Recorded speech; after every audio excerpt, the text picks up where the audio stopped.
Don't stop scrolling. Yes, don't. Just rethink how you do it. This video is designed to fail. 92% of the people who clicked on this have already continued scrolling in search of quick fixes, of top 10 ways to stop scrolling or social media detox, and they will land on that video with fancy, fast-cut edits and a motivational background score that will give a dopamine high in the next 20 minutes, only to cement the cycle of addiction to digital motivation, and they will scroll again. This video is none of that. Don't get me wrong. I do like the idea of more views by making this as engaging as I can, but this is not your regular channel, nor are you the 92%. This video is for you, the 8%, who clearly understand that your worst problem is the thing you're holding, but it's not your fault. And it was my mistake, and I'm sorry.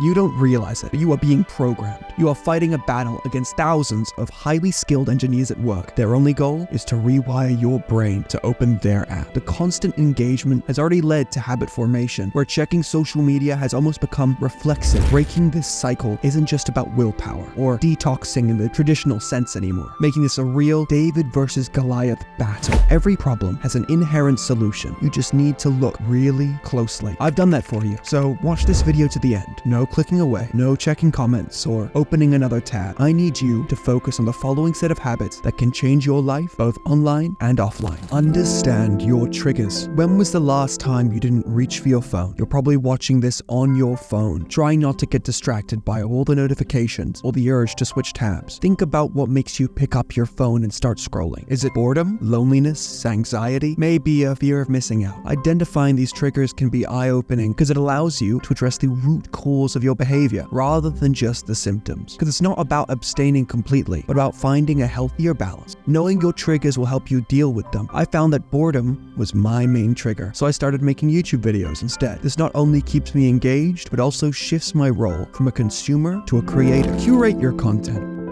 Unfollow all the accounts that trigger negative feelings. Better if you start clean. Follow accounts that make you happy, educate you, or inspire you. Accounts that represent who you are. Understand that they are all looking for your attention, and you don't want to give that away cheap.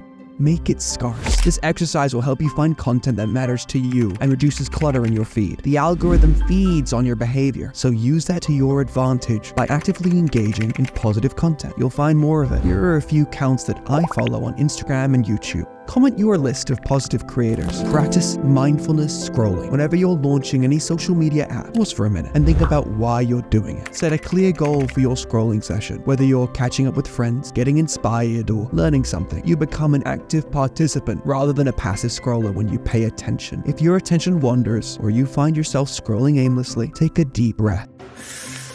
Put your phone down and refocus. Regularly practicing this can help you be more thoughtful on social media. Pay attention to how you feel as you scroll. When you feel overwhelmed or just have negative emotions, take a step back. Make sure you remember your purpose and adjust your habits. Disable notifications. If constant notifications from apps tempt you to mindlessly start scrolling, consider turning them off. Put off all notifications that don't require your immediate attention. Don't let them program your brain to pick up your phone as and when it beeps. Check your apps and social media at set times. Scroll with an intent. Transform your social media use from passive to active participation. Engage meaningfully with the content that resonates with you instead of endlessly scrolling. Leave thoughtful comments. Share posts that inspire you and start a conversation. You'll not only have a better social media experience, but you're also building a more connected community. Make positive connections and interactions with your voice and perspective. Let's start now. If you like the content, leave a comment and I'll reply to every single one. Rebuild attention span. Scrolling on your phone every now and then makes it hard to concentrate on work or reading. This stuff isn't boring. We just can't focus because our attention span gets shorter. The good news is we can fix one. Just like we can make our muscles stronger by exercising, you can think of your attention like a muscle. It's like a mini workout for our brain every time we don't get distracted and we stay on task. Another cool trick to improve your attention span is meditation. I know it does sound lame, but trust me, it's like a push-up for the brain and an exercise that helps us focus better. You can start practicing this every day, just for 2 minutes in the morning. As soon as you wake up, sit quietly and focus on your breathing. It might sound a bit weird, but it really helps to make your attention stronger so that you can be better at doing your work or any important stuff. If you keep at it, it will get easier and you'll be able to focus better. I started this at 2 minutes every day and now I can easily do up to 20, and this has helped me a ton. A secret technique I use is gratitude journaling, which is like keeping a special diary where you write things down that you're grateful for. That's really simple. It makes you feel a lot better. Here's how. Choose a notebook book. This special book will be where you write your happy thoughts. Pick one that you really like. Pick a time. Choose when you'll write every day. It could be after you wake up or before bed. Write happy things. Each day, write down 3 things that make you happy. They can be big things like your family, or little things like a sunny day, and say why. For each happy thing, write why it makes you feel good. It makes you think more about the happy stuff. And look again. Sometimes, read what you've written before. It's a nice way to remind yourself of all the good stuff, especially when you're sad. If you don't want to write it down, just comment below 3 things that made you happy today. Your mind might have drifted off whilst watching this video, fighting all your urges to click away, but you stuck with it, and that's what counts. Hey, that's all for this video. There's a unique kind of magic in realizing that you are no longer the same individual that you once were.